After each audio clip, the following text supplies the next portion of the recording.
Buenas tardes para todos los jóvenes. Espero que hayan tenido un buen fin de semana y que hayan estudiado harto. Eh, a ver, Valentín, dame un segundo.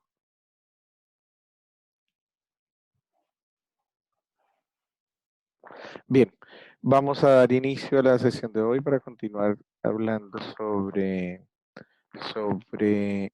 parto por vía cesárea. Eh, Vamos a retomar lo que habíamos hecho en la clase anterior. Y bueno, vamos a discutir ciertas cositas importantes al respecto. Eh, Deme un segundo que hay varios que se quieren conectar. Y ahora sí vamos a partir. Ok. Bueno, jóvenes. Hasta el momento, bueno, habíamos quedado en esto. Así es que vamos a continuar. Entonces, le había comentado, habíamos quedado en esta parte, en la incisión de Pfannenstiel, que no es la única, pero que básicamente es la que más estamos ocupando ahora. Antes se ocupaba de forma rutinaria la laparotomía media infraumbilical porque permitía un acceso más claro a la cavidad abdominal, pero tenía el problema grande que presentaba ciertos inconvenientes postquirúrgicos habituales como el dolor y algunos episodios de esencia de suturas. Entonces, al ser eso tan molesto para la paciente y desde el punto de vista estético también ser tan incómodo, pues preferimos buscar una nueva vía que nos entregara la posibilidad de mejores resultados estéticos y disminuyera el dolor. Entonces, bueno, habíamos conversado antes que se hacía una incisión a nivel de la piel, después incidíamos la fascia de Camper y después la de Scarpa. Posteriormente llegábamos a la aponeurosis. Después de incidir la aponeurosis, llegábamos a separar los músculos rectos abdominales. Posteriormente abríamos el peritoneo parietal, después el peritoneo visceral, haciendo una incisión, una histerotomía de Kerr o segmentaria arciforme. Posteriormente hacíamos una amniotomía para que saliera el líquido amniótico. Tomábamos la presentación ya fuera por podálica o cefálica y con una maniobra de Christeller dirigida realizamos la extracción fetal. Posteriormente se realiza la sección del cordón umbilical, se toma la muestra del grupo sanguíneo de la guagua y se realiza un alumbramiento activo dirigido. ¿Qué significa eso de alumbramiento activo? Que se mantiene una compresión uterina púndica hasta que se obtenga la placenta y las membranas. Una vez extraemos la placenta y las membranas, revisamos los ángulos de la histerotomía para determinar que no haya ninguna laceración o ninguna molestia a nivel de las arterias uterinas de cada lado. Si la hay, pues lo bloqueamos con una pinza y procedemos a la limpieza intrauterina. La primera revisión que debemos hacer intrauterina se hace manual, cubierta con una compresa, se introduce la mano a través de la histerotomía, se revisa el fondo para determinar si existe algún tipo de cotiledón aberrante, algún septo, algún mioma, etcétera, etcétera, etcétera. Después de que limpiamos la cavidad, hacemos un escobillonaje con una cureta de boom o cucharilla de boom, que conocen muchos, la cual nos va a permitir extraer cualquier tipo de membrana que se nos haya quedado adherida en el fondo uterino. Posteriormente se debe realizar una sutura a la histerorrafia. No hay evidencia que muestren si la sutura continua o la sutura simple tiene mejor rendimiento. Idealmente se hace simple, continua, y de esa manera se sutura desde el ángulo opuesto al ángulo del cirujano y el material que se ocupa habitualmente es Bicril del 1. Antes ocupábamos un tipo de sutura que se llamaba catgut. Ahora esta sutura no está aceptada internacionalmente. Ustedes lo van a ver que en muchas oportunidades se ocupa el catgut crómico o el catgut simple, pero cada vez la evidencia nos muestra más que no debemos ocuparlo porque es una molécula animal proveniente del intestino de la cabra que genera mayor reacción inflamatoria y genera también mayor respuesta adherencial posquirúrgica. La idea es que se ocupe Vicril. Ahí se ha entrado en discusión si hacer el cierre de la histerorrafia en un plano o en dos planos. Se ha demostrado en los estudios realizados retrospectivos y en algunos informes del Cochrane que se debería realizar una histerorrafia en un plano mínimo o en dos planos si es que la paciente presenta algún tipo de deterioro del tejido segmentario y pretende tener un nuevo embarazo. Se recomienda que una paciente con una cesárea no debería tener un parto antes de un año, más aún si es una cesárea corporal, que más adelante les voy a mostrar que es corporal. Las suturas de elección para la histerorrafia habitualmente se realizan con punto continuo simple, como les dije, con Vicril idealmente del 1. ¿Ok? Después de que se realiza la histerorrafia, antes se realizaba la peritonización, es decir, se cerraba el peritoneo visceral. Se está demostrado que el peritoneo visceral no necesita cerrarse porque solo él solo puede aproximarse y se adhiere, y la reacción inflamatoria, el tiempo y el dolor posquirúrgico aumentan con el cierre del peritoneo visceral. Posterior al cierre del peritoneo, realizamos el aseo de la cavidad abdominal haciendo un aseo de las correderas parietocólicas, lo que nos va a permitir revisar los anexos uterinos, trompas y ovario, y también nos va a permitir realizar una correcta limpieza de los coágulos o líquido amniótico que se haya podido ir hacia las correderas parietocólicas. Si llegáramos a percibir, a encontrar algún tipo de lesión, llámese quiste, tumor o cualquier otra patología anexial, debemos corregirla de inmediato. No obstante, si nos encontramos con un mioma, no podemos intervenir el mioma en el momento de la cesárea, porque como lo vimos cuando vimos la clase de anatomía, la vascularización uterina es algo importante y podemos generar un daño más que un beneficio a la paciente. Una vez que nosotros hemos realizado la revisión de las correderas parietocólicas, que hemos revisado cada uno de los ovarios, procedemos a hacer la última revisión hemostática de la histerorrafia. Si no existe un sangrado abundante, si la coagulación está perfecta, podemos salir de la cavidad previo recuento. Por favor, el que está con el micrófono abierto, por favor, que lo apague, ¿vale? Ok. Una vez que hemos revisado el aseo y la hemostasia, podemos salir para cerrarla. ¿Alguien tiene el micrófono abierto, por favor? Que lo mutee. Jonathan, eres tú, por favor, mutea tu micrófono. Bien, una vez que se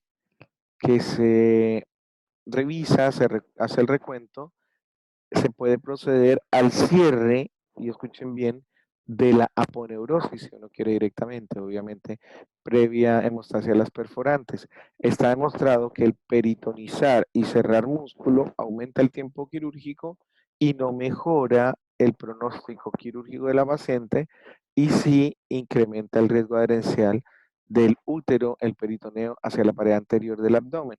Entonces, si ustedes quieren, pueden dejar abierto tanto el peritoneo visceral como el peritoneo parietal, cosa que va a disminuir el dolor postquirúrgico, y a su vez pueden pasar directamente a cerrar la aponeurosis.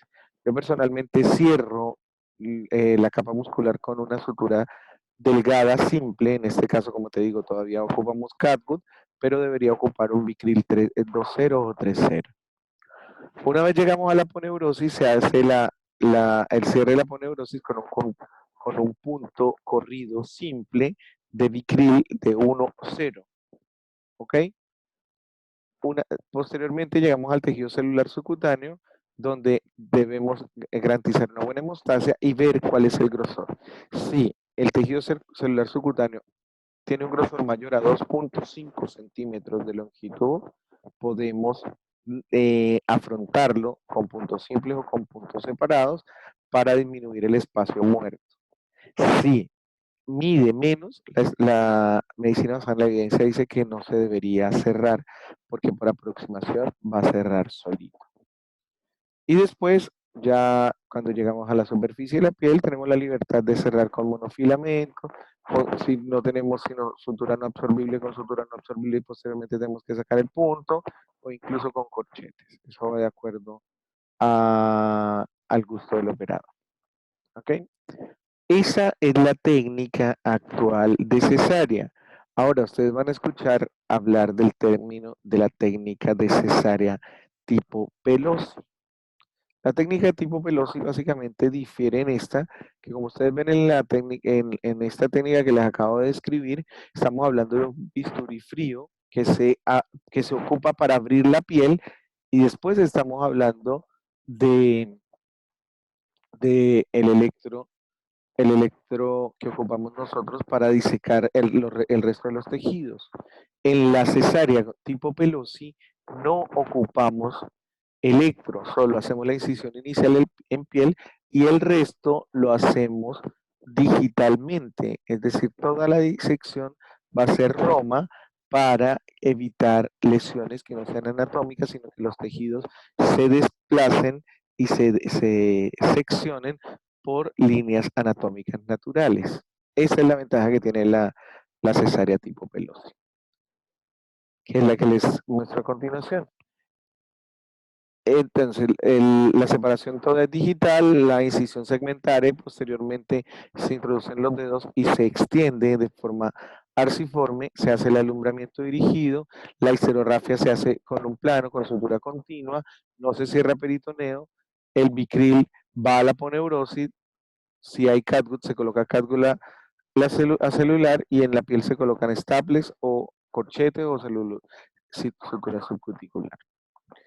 La incisión de Joel Cohen básicamente es una incisión medial de 3 centímetros a nivel del tejido subcutáneo, con incisión también digital Roma, la separación digital de los rectos abdominales, se baja la vejiga, se hace la histerectomía segmentaria y también se amplía por vía digital y la histerografía se hace con puntos separados. La otra técnica, la de Misgar-Gladach, también es parecida a la de Joel Cohen, pero la aponeurosis se diseca con una tijera en forma Roma y la histerografía se hace continua en un plano, el alumbramiento se hace manual y la piel se sutura con 2 o 3 suturas principales y se entrecruzan estas para aproximarlas posteriormente con una álice. Habitualmente se realiza eso para un acercamiento. Ahí ustedes ven los diferentes tipos de incisión. La de abajo, que es a 2 traveses de dedo, 2 centímetros, la de Pfannenstiel, y la de Joel Cohen, que ustedes se dan cuenta que es un poco más alta, se hace 1 centímetro abajo de, de las espinas ilíacas. La otra, la media abdominal, se hace infraumbilical desde 1,5 centímetros sobre el pubis hacia aproximadamente 1 centímetro del ombligo. Ahora, cuando hablamos de una cesárea segmentaria arciforme y una corporal, estamos hablando del sitio donde se realiza la histerotomía. La segmentaria arciforme o de Kerr se realiza de esta misma forma como está el Fanestil, pero sobre el útero y en forma de sonrisas, en forma de smile. En cambio, la corporal o clásica se realiza de forma longitudinal y esa nos sirve básicamente cuando tenemos problemas de extracción fetal o cuando tenemos lo que nosotros conocemos como un trompo abandonado, o en pacientes que tengan alteraciones o tumores o en gemelos pagos. ¿Okay? Básicamente esta es la incisión clásica y esta es la segmentaria axiforme. En esta parte es muy delgado el segmento. Si ustedes ven en este sitio que les estoy mostrando con el cursor, va a pasar nuestra arteria uterina. Entonces, si nosotros tuviéramos un feto pretérmino con tronco abandonado, que no sabemos si está encefálica o en podálica, y vamos a intentar sacarlo y no podemos, podemos hacer una incisión de Kerr o segmentaria, y si no logramos extraer ese feto, pues podemos prolongarla hacia arriba haciendo una clásica y una de Kerr, lo que se conoce como una ancla. ¿Ok? Entonces, para hablar un poco de evidencia, se realizó básicamente búsqueda en el PubMed bajo términos de sección de cesárea, técnica de cesárea, Fanestil, usando opciones diferentes para determinar clínicamente cuál era la obtención de los datos, si eran metaanálisis, si era estudio clínico, si eran randomizados.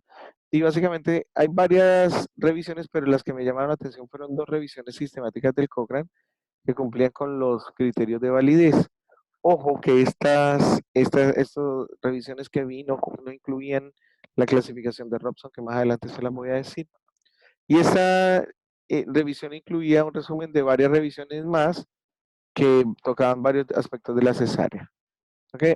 Había otros estudios que no los tomé en cuenta porque eran de mala calidad metodológica y bueno, obviamente también ocupé los boletines de mi hospital en el cual había una revisión vieja pero que era útil.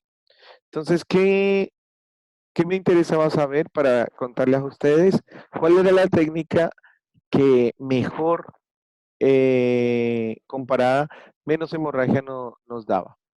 Básicamente, si nosotros vemos la técnica que son derivadas de Joel Cohen, como Joel Cohen o Misgar Ladach, si la miramos comparando esas técnicas con el fan steel, bueno, encontrábamos básicamente con, con el fan steel, menor tiempo quirúrgico, menos hemorragia, reducción del tiempo postoperatorio para que la paciente volviera a retomar la vía oral, menos fiebre, la duración más corta del dolor postoperatorio, menos necesidad de analgesia y menos tiempo desde la incisión cutánea hasta la extracción del recién nacido.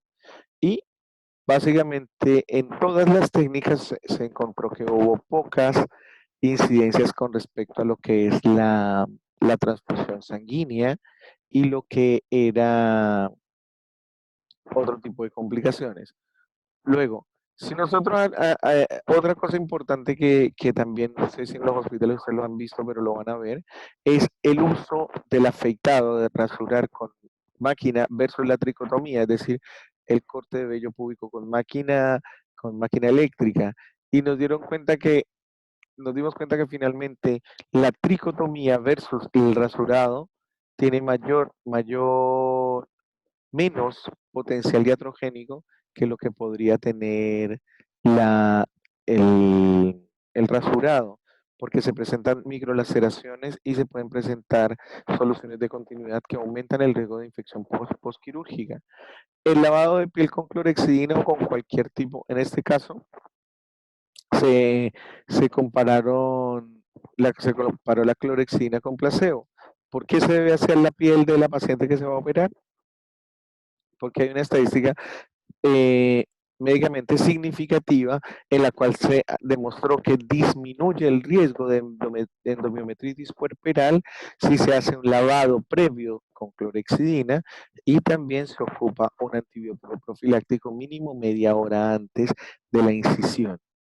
Ojo que es de la incisión. Bueno, básicamente el riesgo relativo de una endomiometritis en una cesárea electiva es bajo, es de 0.38 pero el riesgo relativo en una cesárea no electiva aumenta un poquitito más. Así es que es importante, si alguien es amigo de CTH Matamala, dígale que por favor espere un poco, porque no lo voy a dejar conectar porque ya se fue el chancho. Doctor, es que se le desconectó, se le salió solo, pero Ah, ok. estaba presente. Ok, eso es otra cosa. Bien, Ujú. Gracias. entonces, ok, ok. Entonces, bueno, la idea con la profilaxia antibiótica es explicarles por qué nosotros ocupamos antes de operar cualquier tipo de paciente, me imagino que se lo vieron en cirugía, cuál es la explicación real de por qué necesitamos integrar de forma rutinaria el uso de un antibiótico. ¿Ok? Bueno, otra cosa importante es comparar las técnicas, porque muchos de ustedes me van a decir, doctor, ¿y por qué escogen más la de esta o más de aquella? Porque si nosotros miramos el 65%, hay una reducción en los reportes postoperatorios de morbilidad con la incisión de Joel Cohen. O sea, todos deberíamos hacer Joel Cohen. ¿Por qué? Porque como les dije antes, hay un riesgo menor de sangrado, un riesgo. El problema es que es una incisión más alta, ¿ok? Es una incisión más alta, luego estéticamente se alcanza a observar, entonces por eso es que muchos ocupan la de Fan Steel. Otra cosa que a nosotros nos importaba mucho era determinar, o nos importa mucho, es determinar de qué mejor manera podemos realizar un procedimiento.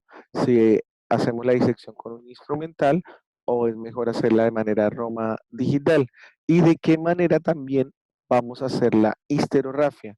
Entonces, básicamente nos dice que la incisión instrumental versus la incisión Roma, no hay no hay un resultado estadísticamente significativo para preferir una u otra.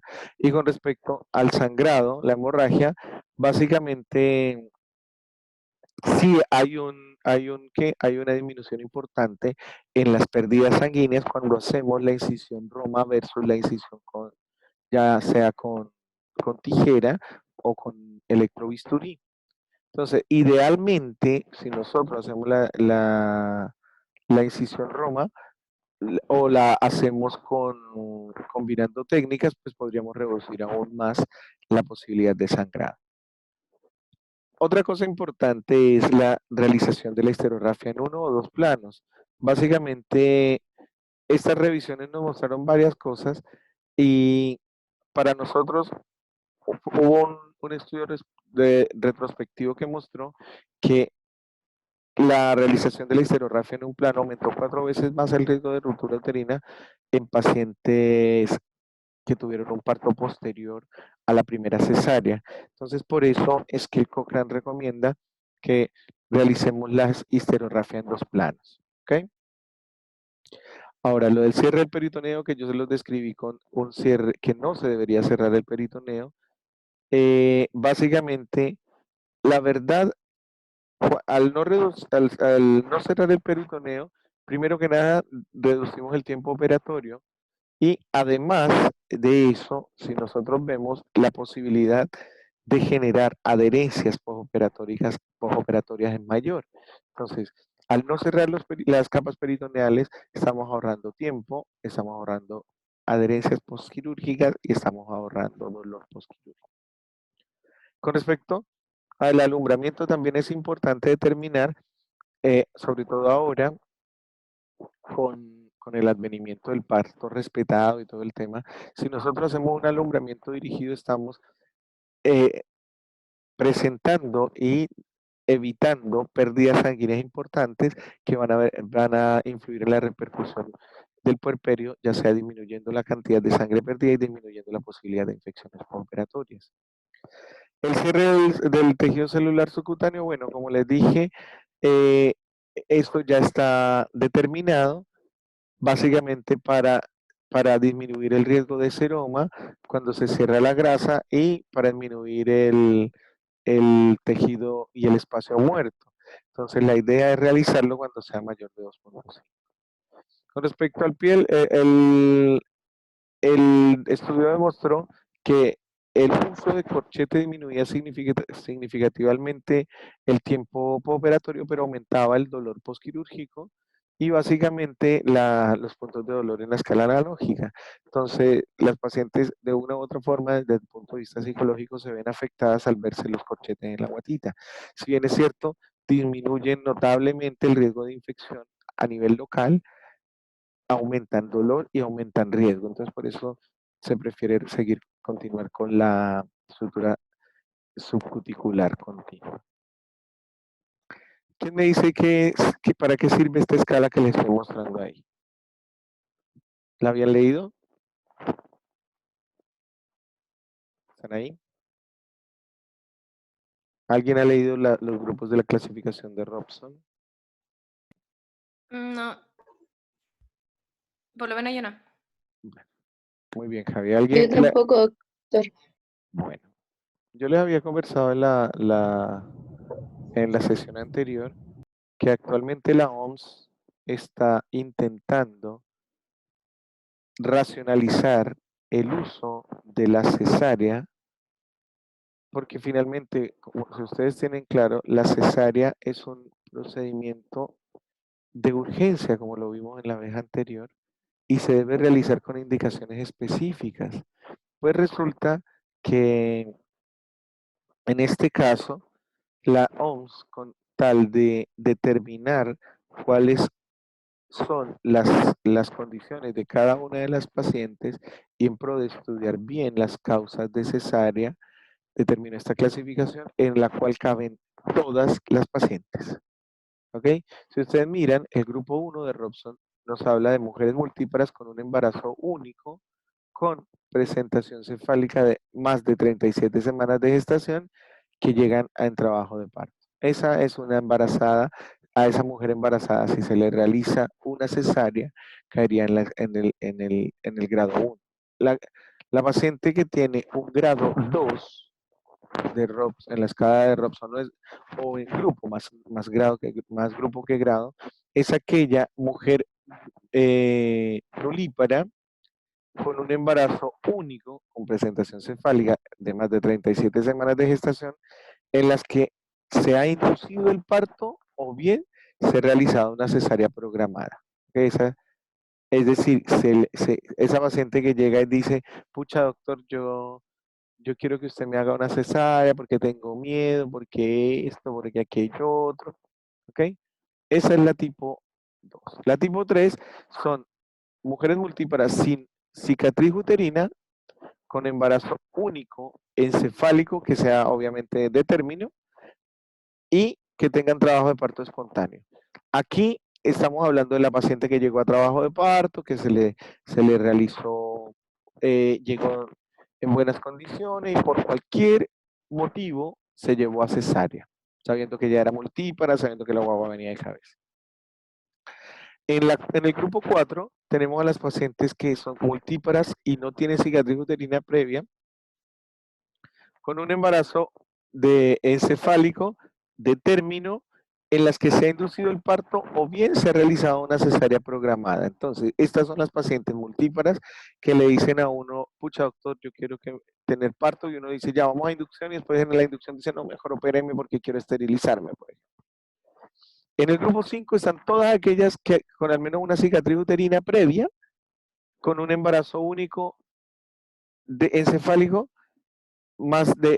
con más de 37 semanas. O sea, las que tienen cesárea anterior, que dicen, ay, doctor, es que el doctor anterior me dijo que como yo tenía una cesárea anterior, entonces ahora me iba a hacer cesárea. ¿Ya? En el grupo 6 están todas las multíparas con un embarazo único en presentación podálica. En el 7, todas las mujeres multíparas con presentación podálica, incluidas las que tienen cicatrices uterinas anteriores. Entonces, la diferencia entre las 6 y las 7 es que la 7 tiene cicatriz. ¿Ok? Cualquier mujer que tenga un parto a término sin cicatriz es 6, pero que la condición es que esté en podálica. La 8 es todas las mujeres con embarazo múltiples, incluidas aquellas las que tienen cicatrices uterinas antiguas. La 9, aquellas mujeres con embarazo único con una situación transversa, oblicua o todas aquellas que tienen cicatrices uterinas previas. O sea, ya no es la que la que está en podálica, sino la que está en transversa. El grupo 10, el último grupo, son todas aquellas mujeres que tienen un embarazo único, encefálica, menos de 37 semanas, incluidas aquellas con o sin cicatriz previa, o sea, son aquellas que tienen, que están tienen posibilidad de tener un parto prematuro. Entonces es importante que ustedes tengan clara la clasificación de Robson, porque ahí pueden incluir a todas las pacientes. Entonces, en cualquier momento yo les puedo preguntar, doctora, tengo una paciente de 38 semanas que ingresa con un trabajo de parto a término, multípara de 1, en podálica, su parto anterior pesó 3 kilos 650 y fue un parto normal. ¿Qué Robson tiene esta paciente? Entonces usted tiene que decir, es multípara. Entonces, y tiene un trabajo de parto y está de cabecita y le va a hacer, y le hicieron una cesárea, entonces esta señora tiene un Robson 3, por ejemplo. ¿Ok? Para, y esto nos sirve para nosotros empezar a clasificar cuáles son las cesáreas que están bien indicadas, cuáles son las que no están indicadas. ¿Por qué? Porque resulta, muchachos, que gubernamentalmente hemos tenido un problema en el cual las pacientes actualmente, para evitar pasar por dolor, para evitar la espera a las 40 semanas, para que la guagua nazca el día del cumpleaños que ella quiere, a la hora que ella quiere, se han empezado a generar procedimientos selectivos sin indicación médica. Y eso, obviamente, que ustedes saben que aumenta las complicaciones futuras de esa paciente. El tema es que para intentar racionalizar un poco la tasa de cesárea a nivel nacional, se han buscado estos mecanismos que finalmente lo que hacen es ayudarnos a fortalecer la posibilidad de realizar el mayor número de partos naturales posible. Pero ahí entra un poco en juego judicialización de la medicina, o sea, jurídicamente estamos atados de manos porque ya las mujeres están empezando a pedir desde el punto de vista jurídico y judicial que la cesárea sea un derecho materno y se están en algunas instituciones ya se incluyó a la cesárea por solicitud materna como una indicación absoluta a expensas de que el médico corre con toda la responsabilidad si decide no realizar el procedimiento. Cuando nosotros vamos a la atención al gobierno de trabajo de parto de una paciente que nos pide un trabajo de parto y que previamente después se arrepiente y nosotros continuamos llevándole la contraria a la paciente, si esta paciente llegara a tener algún tipo de complicación, tanto en el recién nacido como propia, llevamos todas las de perder. Es por eso que ahí entra jugando un papel fundamental la realización del consentimiento informado. ¿Ok? Es fundamental que ustedes tengan claro que el consentimiento informado evita este tipo de suspicacias y le genera a la paciente un estado importante de seguridad, porque en ese documento ustedes van a expresarle cuáles son las características del procedimiento, cuáles son las posibles complicaciones y cuáles son los riesgos que se toman de cualquier tipo de intervención quirúrgica. Después de eso, ya yo quiero que hablemos bueno, antes de hablar de las conclusiones, yo quiero que hablemos de las complicaciones de una cesárea, porque eso es lo que ustedes tienen que conocer y eso es lo que ustedes tienen que definir cuando llegan las pacientes posoperadas a su consulta médica. Entonces, vamos a definir de afuera hacia adentro las complicaciones posibles de la intervención quirúrgica de una paciente poscesarizada. La primera complicación quirúrgica que tiene una paciente, que potencial complicación quirúrgica, son las complicaciones infecciosas. Puede haber una infección de la herida operatoria, puede haber un seroma de la herida operatoria, puede haber un hematoma de la herida operatoria, puede haber una infección de la cavidad abdominal, incluso puede haber una infección del útero o más conocida como una endomiometritis, ¿ya? Tiene 3 veces más riesgo de infección que un parto fisiológico.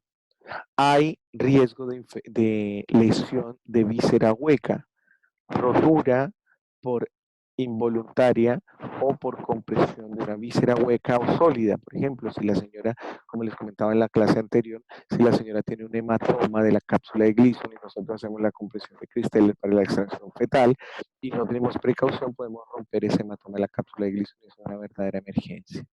Al igual que podemos romper una víscera hueca, la más frecuente de las lesiones a nivel de la cesárea es la lesión de la vejiga cuando vamos ingresando a la cavidad abdominal, cuando hacemos la maniobra de apertura de los músculos abdominales, también podemos lacerar un poco la vejiga.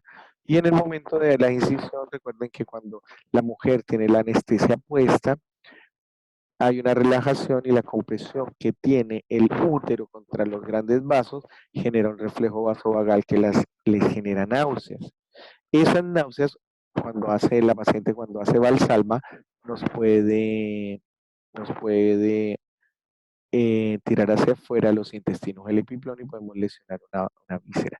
Voy a cortar acá y vuelvo a conectarme al tiro. ¿Ok?